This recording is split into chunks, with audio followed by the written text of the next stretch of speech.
আজ থেকে 1445 বছর পূর্বে আল্লাহর হাবিব সাল্লাল্লাহু আলাইহি ওয়াসাল্লাম মক্কা নগরী থেকে মদিনায় হিজরত করেছিলেন। সেই হিজরতকে মুসলিম উম্মাহ ধরে রাখার জন্যে গণনা শুরু করেন। আজ 1445 হিজরি চলে গেলেন, 46 হিজরি শুরু হয়েছে। তো হিজরতের কথা বলছিলাম যে হিজরত কি? আল্লাহর হাবিব সাল্লাল্লাহু আলাইহি ওয়াসাল্লামের হায়াত মুবারাকা মদিনা শরীফে কেটেছেন 13 বছর। এরপরে মদিনা শরীফে আল্লাহর হাবিব দুনিয়ার জীবন যাপন করেছেন 10 বছর।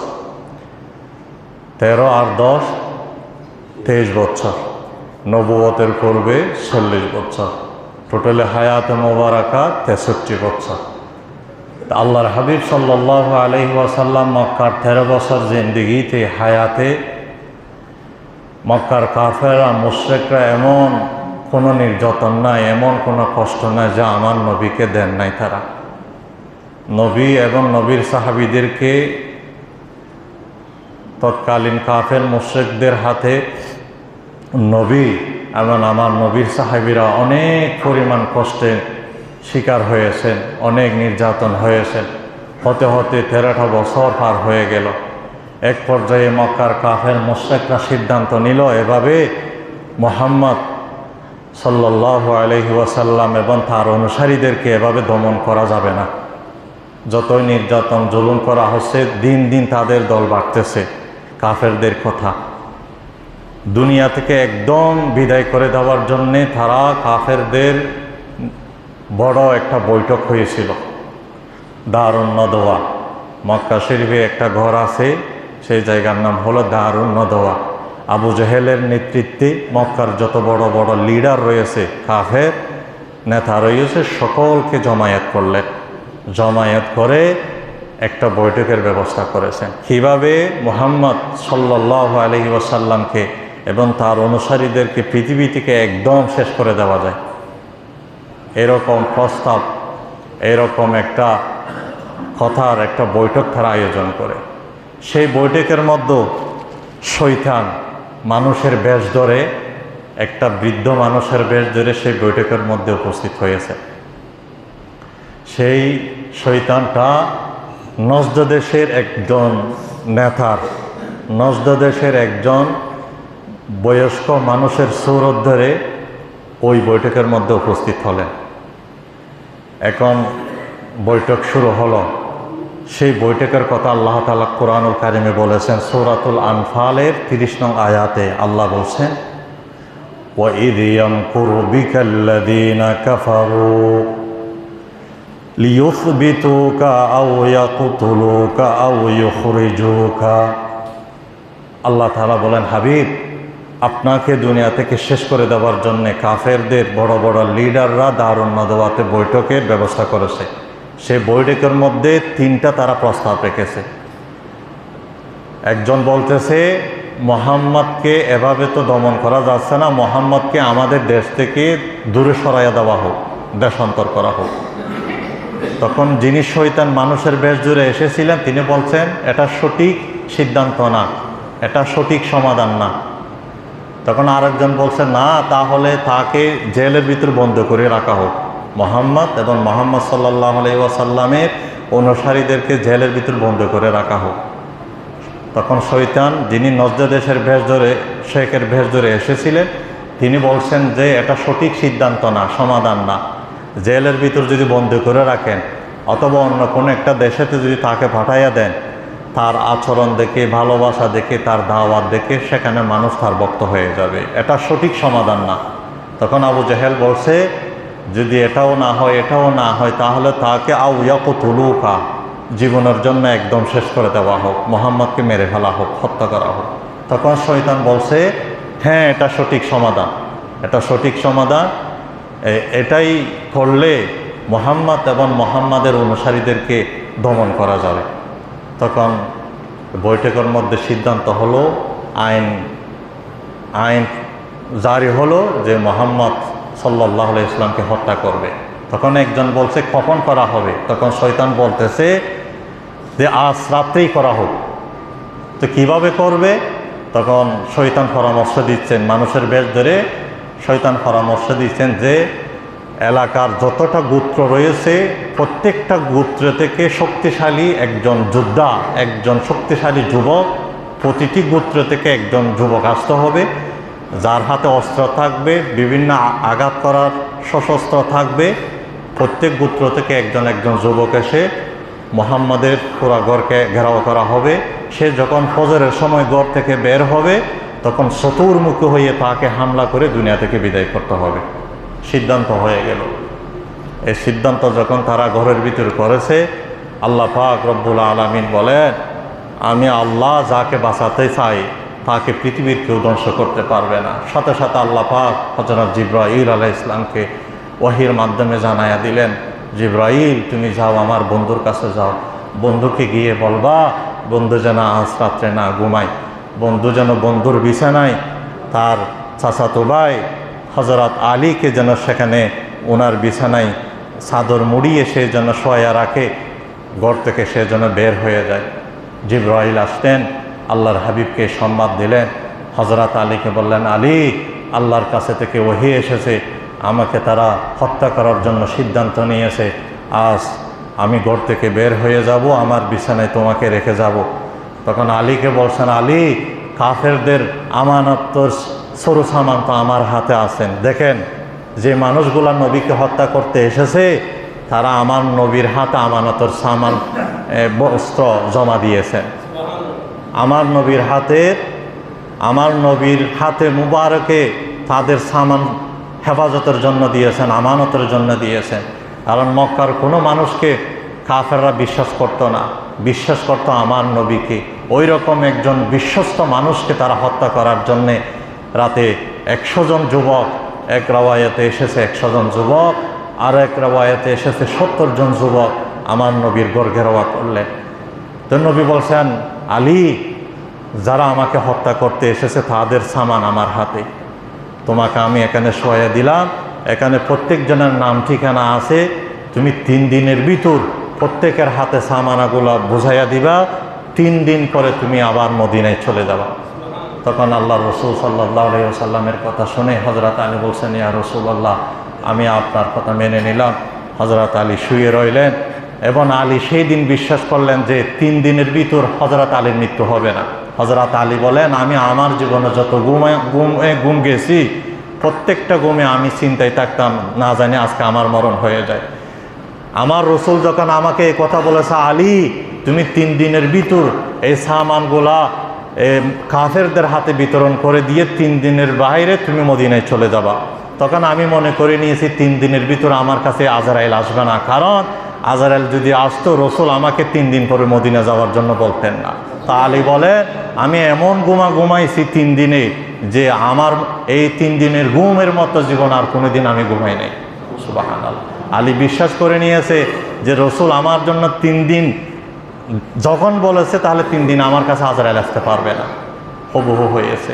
হযরত আলী এটা করেছে। রসুল পাক সাল্লাল্লাহু আলাইহি ওয়াসাল্লাম ঘর মুবারক থেকে বের হলেন, তখন সূরা ইয়াসিনের 9 নং আয়াত পড়ে আল্লাহর হাবিব এক মুষ্টি বালু নিলেন, বালু নিয়ে বালুর ভিতর একটা দম দিলেন, ফু দিলেন। আয়াতটা হলো, ওয়াজআলনা মিন বাইনি আইদিহিম সাদ্দাও ওয়া মিন খালফিহিম সাদ্দা ফাআগশাইনাহুম ফাহুম লা ইউবসিরুন। এই আয়াতটা পড়ে বালির ভিতর দম দিলেন। আল্লাহর হাবিব ঘর থেকে বের হয়ে দেখলেন 100 যুবক তরবারি হাতে নিয়ে, সশস্ত্র অস্ত্র হাতে নিয়ে রসুল পাকের ঘর ঘেরাও করা আছে। তখন আল্লাহ নবী দুলে মোবারকগুলা এভাবে নিক্ষেপ করলেন, সাথে সাথে আল্লাহ পাক গোলাগুলা চতুর্দিকে ঘোরাইয়ে যুবকদের চোখে মুখে ঢুকাইয়া দিলেন। তখন তারা চোখ কসলাইতেছিল, তখন আল্লাহর হাবিব ঘর মোবারক থেকে বের হয়ে সিদ্দিক আকবরের বাড়িতে চলে গেলেন। সুবহানাল্লাহ। সিদ্দিক আকবরের বাড়িতে গিয়ে এইভাবে দরজা আঘাত করলেন, আস্তে করে বললেন, আবু বকর। তখন সাথে সাথে সিদ্দিক আকবর বললেন, লাব্বাইকা ওয়া সাদাইকা ইয়া রাসূলুল্লাহ, নবী আমি উপস্থিত, আমি হাজির। তখন রসুল পাক বলছেন, আবু বকর আমি তো রাতের মাঝখানে আসলাম, সামান্য একটু আওয়াজ করেছি, তুমি আমার আওয়াজে কিভাবে সাড়া দিলে? তখন সিদ্দিক আকবর বলছেন, ইয়া রাসূলুল্লাহ আজ থেকে 40 বা 45 দিন আগে যখন আপনি আমাকে বলছেন সিদ্দিক আকবর তোমাকে নিয়ে আমি হয়তো হিজরত করতে পারি, সেই দিন থেকে আমি আবু বকর সিদ্দিক রাতের বেলায় কোনো দিন ঘুম যাই নাই। আমি সারা রাত হিজরতের জন্যে, আপনার সঙ্গী হওয়ার জন্যে সরু সামানগুলো তৈয়ার করে আমি আমার পাশে রেখে দরজায় এভাবে হেলান দিয়ে আমি দাঁড়িয়ে থাকতাম, যাতে আপনি যখন রাত্রে গোপনে ভাবে আসবেন বড় করে আওয়াজ দিতে পারবেন না, কারণ আপনি বড় করে আওয়াজ দিলে কাফেররা শুনবে। এটা আমার জানা ছিল, আপনি আস্তে করে ডাক দিবেন যাতে আপনার ডাকে যেন আমি সাড়া দিতে পারি, আপনার জন্য কষ্ট না হয়। এই জন্য আমি যেই তারিখে আপনি আমাকে একটু ইঙ্গিত দিয়েছেন সেই তারিখ থেকে আমি আবু বকর সিদ্দিক রাতের জন্য ঘুম হারাম করে দিয়েছি। তখন আল্লাহর হাবিব চোখ মোবারক থেকে পানি পড়লেন। তখন আল্লাহর হাবিবের আবু বকর সিদ্দিকের ভালোবাসা দেখে রসুল পাক আশ্চর্য হয়ে গেলেন, তাআজ্জুব হয়ে গেলেন। তখন সিদ্দিক আকবর বলছেন, ইয়া রাসূলুল্লাহ, শুধু আমি নয়, আমার দুইটা মেয়ে আসমা এবং আয়েশা, তারা রাত্র হলে তাদের ওড়না দিয়ে, গায়ের ওড়না দিয়ে হিজরতের জন্য যত সামানের প্রয়োজন সামানগুলা এইরকম একটা গিঠা দিয়ে একটা গাটুরি তৈয়ার করে দিতেন এবং নাস্তা বানায়া তৈয়ার করে রাখতেন। আমার আসমা এবং আয়েশা প্রতি রাত্রে নতুন নতুন করে নাস্তা বানায়া রাখতেন, যাতে হিজরতের সময় হিজরত করতে হলে যেন তাজা নাস্তা নিয়ে আমরা হিজরত করতে পারি। শুধু এতটুকু নয়, আবু বকরের একটা সন্তান ছিল আব্দুর রহমান ইবনে আবু বকর। আব্দুর রহমানকে বাবা সিদ্দিক আকবর বলছিলেন, আব্বু আমরা যখন হিজরত করব, আগে বলে দিয়েছে আমরা অমুক জায়গায় গিয়ে অবস্থান করব, যখন আমরা অমুক জায়গায় গিয়ে অবস্থান করব তখন তোমার বোনের রান্না করা নাস্তাগুলো সেখানে তুমি গিয়ে পৌঁছায় দিয়ে আসবা। এবং ওদের করে একটা রাখাল ছিল, ছাগল সারাবার জন্য একজন রাখাল ছিল, সে রাখালকে বলছিল তুমি ছাগলের খালটা ওই দিকে নিয়ে যাইবা, যাতে ছাগল থেকে দুধ দহন করে আমরা খাইতে পারি। আমার আব্দুর রহমান যেন আমাদের জন্য সহজভাবে ওই জায়গাতে দুধ নিতে পারে। ওই রকম সব কিছু সেটিং করেছেন হযরত আবু বকর সিদ্দিক রাদিয়াল্লাহু তাআলা আনহু। এই জন্য নবীজি বলেছেন, ইসলামের ক্ষেত্রে আমার আবু বকর সিদ্দিক এবং আবু বকর সিদ্দিকের পরিবার যতটুকু আমাকে সাহায্য করেছে, পৃথিবীর বুকে এইরকম কেউ সাহায্য আমাকে করে নাই। আমাকে আর যে যতটুকু সাহায্য করেছে সবার সাহায্যের প্রতিদান আমি দুনিয়াতে দিয়ে দিয়েছি, কিন্তু সিদ্দিক আকবরের প্রতিদান আমি দুনিয়াতে দিতে পারবো না। হাশরের মাঠে আল্লাহ তাআলা নিজের কুদরতি হাত দিয়ে সিদ্দিক আকবরের পরিবারকে প্রতিদান দান করবে। সুবহানাল্লাহ। তো বের হয়ে গেলেন। বের হয়ে রসুল পাক সাল্লাল্লাহু আলাইহি ওয়াসাল্লাম বৃহস্পতিবার রাত্রে বের হয়েছেন। জুমাবার, শনিবার, রবিবার বের হয়ে একটা গার ওসর নামক একটা পাহাড় রয়েছে, পাহাড়ে একটা গর্ত রয়েছে, সেই গর্তের মধ্যে চলে গেলেন। চলে যাওয়ার পরে সেই গর্তের মধ্যে 3 দিন থাকলেন। জুমাবার, শনিবার এবং রবিবার 3 দিন গর্তের মধ্যে অবস্থান করলেন। অবস্থান করাকালীন অনেক ঘটনা ঘটেছে। আপনারা জানেন, রসুল পাক সাল্লাল্লাহু আলাইহি ওয়াসাল্লাম গর্তের মুখে যাওয়ার পরে, গর্তের সামনে যাওয়ার পরে আবু বকর সিদ্দিক বলছেন, ইয়া রাসূলুল্লাহ, যে গর্তে আমরা এখন ঢুকব সেই গর্ত থাকার উপযোগী না, আপনি একটু বাইরে দাঁড়ান, আমি সেখানে গিয়ে আগে থাকার উপযোগী করে তারপর আপনি এখানে তাশরিফ আনবেন। সিদ্দিক আকবর সেখানে ঢুকলেন, থাকার উপযোগী করলেন। যেখানে ছিদ্র ছিল সব ছিদ্র গর্তগুলা ভরে দিয়েছেন, একটা গর্ত ভরতে পারে নাই, সেখানে নিজের পা দিয়ে ঢেকে রেখেছেন। আল্লাহর হাবিব সেখানে তাশরিফ নিলেন এবং সিদ্দিক আকবরের রান মোবারকে মাথা সর মোবারক রেখে আমার নবী আরাম ফরমাচ্ছিলেন। সুবহানাল্লাহ। আপনারা জানেন সেখানে সিদ্দিক আকবরকে সাপে দংশন করেছিল। আল্লাহর হাবিব সাল্লাল্লাহু আলাইহি ওয়াসাল্লামের থুতু মোবারক দিয়ে বিষকে ধ্বংস করে দিয়েছিলেন। এবং সেখানে মাকড়সার জাল বনেছিল, কবুতরের ডিম পাড়ু ছিল। এবং কাফেররা যখন সেখানে গিয়ে ঘুরতেছিলেন, সিদ্দিক আকবর বলছেন, ইয়া রাসূলুল্লাহ, যে আমার মাথার উপর কাফেররা হাঁটতেছে আমি দেখতেছি। তখন আবু বকর সিদ্দিককে নবীজি বলছেন, সিদ্দিক আকবর, তুমি মনে করো না আমরা দুইজন, আমাদের সাথে আকাশের মালিক রয়েছেন, তিনি আমাদেরকে হেফাজত করবেন। সুবহানাল্লাহ। এইভাবে রসুল পাক সাল্লাল্লাহু আলাইহি ওয়াসাল্লামকে জীবন দিয়ে, সম্পদ দিয়ে, নিজের পরিবার দিয়ে, নিজের যা ছিল সব কিছু দিয়ে রাসূল পাককে বেশি সহায়তা করেছেন, সাহায্য করেছেন। রসুলের বিপদের সময় পাশে ছিলেন যেই পরিবার, সেই পরিবার হলো সিদ্দিক আকবরের পরিবার। এই জন্য রসুল পাক সাল্লাল্লাহু আলাইহি ওয়াসাল্লাম বলেছেন, পৃথিবীতে আল্লাহ ছাড়া যদি অন্তরঙ্গ বন্ধু যদি কাউকে বানানো জায়েজ থাকতো, তাহলে আমি রসুল আমার সিদ্দিক আকবরকে অন্তরঙ্গ বন্ধু বানায় নিতাম। এবং আমি রসুল যখন হাসরের মাঠে কবর রওজা মুবারক থেকে উঠবো, এক পাশে আমার সিদ্দিক আকবরকে পাশে রাখবো, আর এক পাশে আমার উমরকে পাশে রাখবো। দুইজনের কাঁধের উপর বর দিয়ে আমি রসুল হাসরের মাঠে উঠবো, সুবহানাল্লাহ। এবং এদেরকে নিয়ে আমি জান্নাতে প্রবেশ করব। রসুল পাক সাল্লাল্লাহু আলাইহি ওয়াসাল্লাম সেখানে 3 দিন অবস্থান করলেন, সোমবার পর্যন্ত। শুক্রবার, শনিবার, রবিবার। সোমবারে আবার রওনা দিলেন মদিনার পথে। কিন্তু যেই পথে মানুষ যায় সেই পথে রওনা দিলেন না, আঁকা বাঁকা পথ দিয়ে রসুল পাক রওনা দিলেন। যাওয়ার পথে অনেকগুলা ঘটনা ঘটেছে। তার ভিতরে একটা হলো উম্মে মাবাদের ঘটনা। একটা যে রাস্তাটা মদিনা যাওয়ার সহজ রাস্তা, ওই রাস্তা না গিয়ে অন্য আরেকটা রাস্তা দিয়ে হযরত আবু বকর সিদ্দিক এবং আল্লাহর হাবিব চলতে লাগলেন।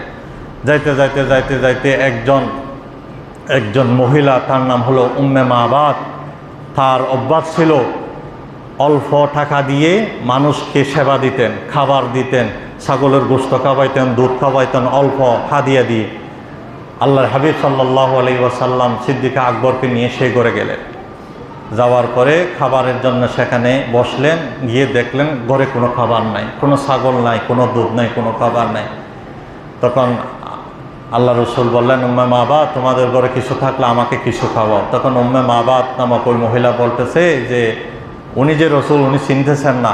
বলছে যে আমাদের ঘরেতে কিছু নাই, যে ছাগলের পাল ছিল, ছাগলের পালটা আমার স্বামী চড়াইতে নিয়েছে, এখন তো এখানে কিছুই নাই, একটা শুধু দুর্বল ছাগল আছে, এই দুর্বল ছাগল দিয়ে তো আপনাকে দুধ খাওয়ানো সম্ভব না। তখন সিদ্দিক আকবর বলছেন, ওই ছাগলটা কোথায়? বলছে ওই ছাগলটা এখানে।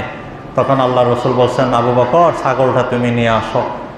নিয়ে আসলেন। আসার পর উম্মে মাবাদকে বলছেন, এই ছাগল থেকে যদি আমরা দুধ দহন করে খাই, তোমার কোনো আপত্তি আছে? তখন উম্মে মাবাদ বলছে, এই ছাগলটা দুর্বল ছাগল, স্তনে কোনো দুধ নাই, এটা কিভাবে দুধ দেবে? তখন আল্লাহর হাবিব সাল্লাল্লাহু আলাইহি ওয়াসাল্লাম ওই ছাগলের পিঠে যখন হাত রাখলেন, হাত দিতে দেরি, ওই ছাগল ইষ্টপুষ্ট হতে দেরি না, এবং ছাগলের স্তনে দুধ আসতে দেরি হলো না। সুবহানাল্লাহ।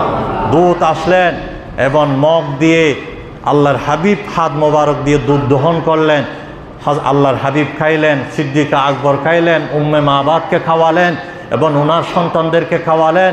এবং উম্মে মাবাদকে বলছেন, তোমাদের ঘরে যদি কলসি থাকে, জগ থাকে, সেই কলসি জগ আমাকে দাও এবং সেখানে এই দুধগুলো ভরে রাখো। তখন এই ঘটনা দেখে উম্মে মাবাদ আশ্চর্য হয়ে গেল, এটা কেমন কথা, একটা দুর্বল ছাগল থেকে এত পরিমাণ দুধ কেমনে হয়? তখন এই আশ্চর্য ধরনের ঘটনা দেখে তিনি তার স্বামীর কাছে খবর পাঠালেন সন্তানকে দিয়ে, যে আমাদের ঘরে এমন এক মেহমান এসেছেন, যার হাত রাখার সাথে সাথে দুর্বল ছাগল হৃষ্টপুষ্ট হয়ে গেছে, যার স্তনে দুধ এসে গেছে। আমরা সবাই দুধ খাওয়ার পরে আমার ঘরে জগ এবং মগ ভর্তি দুধ রাখলাম, এটা কেমন মানুষ? আশ্চর্য হয়ে গেলেন। তখন তার স্বামী বলছে, উনি বরকতময় একজন মুবারক মানুষ, বরকতময় মানুষ, উনি যা বলে তাই মেনে নাও। তখন আল্লাহর হাবিব সুযোগ পেয়ে গেলেন, তাদেরকে কালিমার দাওয়াত দিলেন। সাথে সাথে উম্মে মাবাদ এবং ওনার পরিবারের সকল সদস্য, ওনার স্বামী সহ সকল মুসলমান হয়ে গেলেন। সুবহানাল্লাহ। এরপরে আল্লাহর হাবিব সাল্লাল্লাহু আলাইহি ওয়াসাল্লাম হাঁটতে মসজিদ, একটা কৌবা নগরী আছে, কৌবা গেলেন। সেখানে একটা এখন মসজিদ হয়েছে, মসজিদে কৌবা, যেখানে আল্লাহ রসুল সাল্লাল্লাহু আলাইহি ওয়াসাল্লাম বলেন, হাজিরা চিনবে, যেখানে কেউ যদি 2 রাকাত নামাজ পড়ে, নবীজি সাল্লাল্লাহু আলাইহি ওয়াসাল্লাম বলেছেন তার আমলনামায় একটু উমরা হজের সওয়াব দান করা হবে। মসজিদে কৌবা 2 রাকাত যদি নামাজ পড়া হয় ওই মসজিদে, একটা উমরার সওয়াব তার আমলনামায় হবে। মসজিদে কৌবাতে গেলেন। এরপরে আল্লাহর হাবিব সাল্লাল্লাহু আলাইহি ওয়াসাল্লাম মদিনা গেলেন। মদিনায় যাওয়ার পরে মদিনার মানুষ আল্লাহর হাবিবের জন্য পাগল হয়ে আছে। তারা শুনছে যে আমাদের দেশে আল্লাহর হাবিব আসতেছেন, আমার শেষ নবী আসতেছেন। তারা সবাই, ছেলে মেয়ে বউ বেটি সবাই, তখন তো পর্দার আয়াত নাজেল হয় নাই, মদিনার সমস্ত মানুষ তাদের মদিনার বর্ডারে এসে, যে পথ দিয়ে মক্কা থেকে মানুষ আসতো সেই বর্ডারে এসে সবাই অপেক্ষা থাকতেন কখন নবী আসবে, কখন রাসূল আসবে। নবীকে বরণ করে নেওয়ার জন্য সবাই অপেক্ষা ছিলেন। যখন রাসূলকে দেখলেন, দেখার সাথে সাথে তাদের মুখের ভাষায়, তাদের আরবি ভাষায় আল্লাহর হাবিবের উপর নাত পড়তে লাগলেন। পড়ে পড়ে রাসূল পাক সাল্লাল্লাহু আলাইহি ইসলামকে বরণ করলেন। বরণ করে নেওয়ার পরে এখন মদিনার মানুষরা পাগল হয়ে গেছে রাসূল পাককে ঘরে নেওয়ার জন্যে। সবাই বলতেছে রাসূল আমার ঘরে যাবে, প্রত্যেকে বলতেছে, প্রত্যেকে চাচ্ছে, প্রত্যেকের আগ্রহ, প্রত্যেকে তাদের ঘরে নবীকে নেওয়ার জন্যে। তখন আল্লাহ রাসূল বলছে, তোমরা তো সবাই আমাকে তোমাদের ঘরে নিতে পারবে না। আমি যেই উট নিয়ে এসেছি, এই উট হলো আল্লাহর পক্ষ থেকে ওয়াহি প্রাপ্ত। এই উট যার ঘরে যাবে, আমি রাসূল সেই ঘরে অবস্থান করব। সুবহানাল্লাহ। তখন সেই উটটা অটোমেটিক আবু আইয়ুব আনসারী রাদিয়াল্লাহু তাআলা আনহুর ঘরে চলে গেলেন। যে আবু আইয়ুব আনসারীর ঘরটা হলো ওই ঘর, যে ঘরটা 1400 বছর পূর্বে রাসূলের জন্য তৈয়ার করে রেখেছেন আবু আইয়ুব আনসারীর পূর্বপুরুষরা। সুবহানাল্লাহ। এবং তারা কিতাবে পড়েছে যে মদিনায় এক রাসূল আসবে এবং সেখানে এসে মদিনায় ইসলামী শাসন করবে, এবং এই সংবাদ তারা কিতাবে পেয়েছেন। এই জন্য আবু আইয়ুব আনসারীর পূর্বপুরুষরা রাসূল পাকের জন্য একটা দোতলা বিশিষ্ট ঘর নির্মাণ করে রেখেছেন, এবং তারা একটা চিঠি লিখেছেন যে সেখানকার যিনি বাদশাহ, তিনি চিঠি লিখেছেন যে আমরা যদি রাসূলকে পাইতাম তাহলে ঈমান আনতাম, গায়বীভাবে আমরা সেই রাসূলের প্রতি ঈমান এনে নিলাম। বলুন সুবহানাল্লাহ। ওই উট আবু আইয়ুব আনসারীর ঘরে গেলেন।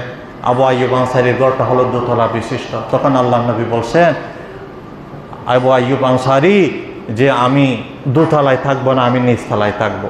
কারণ আমার কাছে মুসলমানরা আসবে, বিভিন্ন মাসলা মাসাইলের জন্য উপরে উঠতে নামতে কষ্ট হবে, এই জন্য আমি নিচে থাকি। প্রথম দিন রাসূল পাক নিচে থাকলেন। আবু আইয়ুব আনসারী দ্বিতীয় দিন এসে বললেন, ইয়া রাসূলুল্লাহ, আপনি যদি দ্বিতীয় তলায় না উঠেন তাহলে তো আমরা জীবনে কোনোদিন ঘুমাইতে পারবো না। তখন রাসূল বলছেন, কেন? ইয়া রাসূলুল্লাহ, আপনি নিচে থাকবেন, আমরা উপরে থাকবো, এটা তো কোনোদিন হতে পারে না। আপনি নিচে থাকবেন, আমরা আপনার উপরে থাকবো, এটা আমাদের জন্য বেয়াদবি। আমার এই পুরা ঘরটা আপনার জন্য নির্মাণ করে গেছেন, আপনি একটু কষ্ট করে দ্বিতীয় তলায় উঠে যান। তখন আল্লাহ রাসূল সাল্লাল্লাহু আলাইহি ওয়াসাল্লাম দ্বিতীয় তলাতে অবস্থান করেছিলেন। সুবহানাল্লাহ। যে ঘরটা 1400 বছর পূর্বে আবু আইয়ুব আনসারীর পূর্বপুরুষ আল্লাহ রসুলের জন্যে এই ঘরটা নির্মাণ করে গিয়েছেন। সুবহানাল্লাহ। এরপরে রাসূল পাক সাল্লাল্লাহু আলাইহি ওয়াসাল্লাম যাওয়ার পরে আস্তে ধীরে মসজিদে নববী বানালেন, একটা মসজিদ তৈরি করলেন। এরপরে আল্লাহর হাবিবের জন্য ঘর মোবারক খুচরা তৈরি করলেন। এইভাবে করে আস্তে আস্তে আস্তে করে সুন্দর করে একটি মদিনা, সোনার মদিনা বানালেন। এরপরে রাসূল পাক সাল্লাল্লাহু আলাইহি ওয়াসাল্লাম দোয়া করলেন, আল্লাহুম্মা হাব্বিব ইলাইনাল মাদিনা কাহুব্বিনা মক্কা। আল্লাহ আমাদের অন্তরে মদিনার মহাব্বত দান করেন, যেভাবে মক্কার মহাব্বত আমাদের অন্তরে দিয়েছিলেন। শুধু এতটুকু নয়, মক্কার মহাব্বতের তুলনায় মদিনার মহাব্বত আমাদের অন্তরে দ্বিগুণ বাড়াইয়া দেন। সুবহানাল্লাহ। দ্বিগুণ বাড়াইয়া দেন। এবং আল্লাহ রসুল আরো বলেছিলেন, আল্লাহ ইব্রাহিম আলাইহিস সালাম মক্কার জন্য দোয়া করেছিলেন, আমি রসুল মদিনার জন্য দোয়া করতেছি, মক্কাতে যে বরকত দিয়েছেন সেই ডবল বরকত মদিনাতে আপনি দান করেন। এরপর আল্লাহ রসুল বললেন, আল্লাহুম্মা বারিক লানা ফি সাইনা, আল্লাহুম্মা বারিক লানা ফি মুদ্দিনা। আল্লাহ মদিনার ওজনে বরকত দেন, মদিনার কেজিতে বরকত দেন, মদিনার ব্যবসায়ীর পণ্যতে উপরন্ত বরকত দান করেন। এই হলো এরপর একটা সুন্দর মদিনা হলেন। এরপরে রাসূল পাক সাল্লাল্লাহু আলাইহি ওয়াসাল্লাম মদিনাতে 10 বছর জিন্দেগি করলেন, হায়াত মোবারক কাটালেন। 10 বছর পরে আল্লাহর রসুল পুরা মদিনাবাসীকে নিয়ে মক্কা শরীফ ফতেহ মক্কাতে গেলেন। ওই আরাফার ময়দানে গিয়ে শেষ হজ, যেটা শেষ হজ করে মক্কার চাবি আল্লাহ রসুলের হাতে নিলেন। সুবহানাল্লাহ। এইভাবে আল্লাহর হাবিব সাল্লাল্লাহু আলাইহি ওয়াসাল্লাম মক্কার 13 বছর, মদিনার 10 বছর, 23 বছর হায়াত মোবারক কাটালেন। এই হিজরি সন যখন আসে তখন আমাদেরকে আল্লাহর হাবিবের হিজরতের কথা স্মরণ করায় দেয়। 1445 হিজরি চলে গেল মানে আল্লাহর হাবিব সাল্লাল্লাহু আলাইহি ওয়াসাল্লাম আজ থেকে নিয়ে 1445 বছর আগে মক্কার জমিন থেকে মদিনায় হিজরত করেছেন। এই হিজরি সন ওই কথাটাকে স্মরণ করাইয়া দেয়। একটু দরুদ শরীফ পড়ি, আল্লাহুম্মা সাল্লি আলা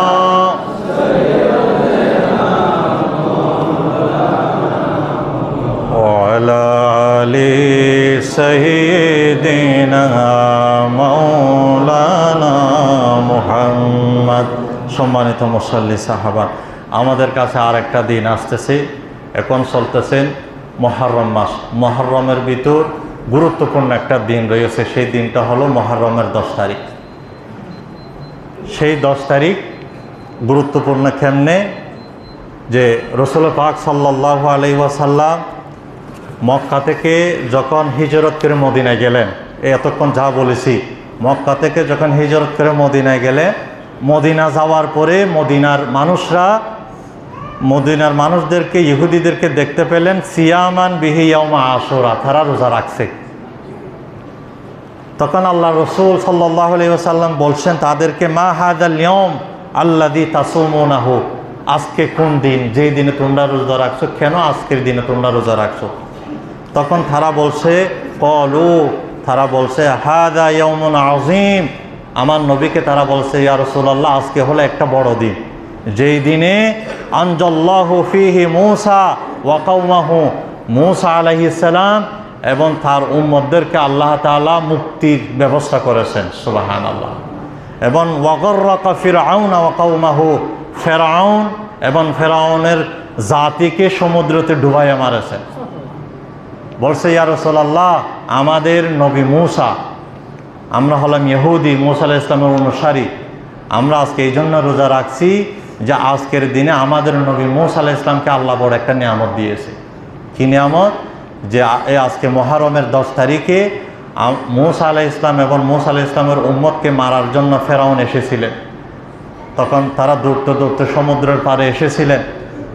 সমুদ্রের পাড়ে আসার পরে আল্লাহর হুকুমে সমুদ্রতে আঘাত করলেন। মূসা আলাইহিস সালাম এবং মূসা আলাইহিস সালামের উম্মতের জন্য আল্লাহ রাস্তা করে দিলেন। সে রাস্তা পার হয়ে তারা ওই পারে চলে গেলেন। তাদেরকে ফেরাউনের হাত থেকে বাঁচালেন। ফেরাউন এবং ফেরাউনের বাহিনীরা যখন সমুদ্রের মাঝখানে এসেছেন, রাস্তাটা আল্লাহ সমতল করে দিয়েছে, তাদেরকে ডুবাইয়া মারছেন। তা আমাদের নবীকে এরকম একটা নিয়ামত আল্লাহ দান করেছেন। এই জন্য আমাদের নবী সেই দিনে রোজা রেখেছেন। এই জন্য আমাদের নবী যেহেতু রোজা রেখেছেন, এই জন্য আমরাও রোজা রাখতেছি শুকরিয়া স্বরূপ।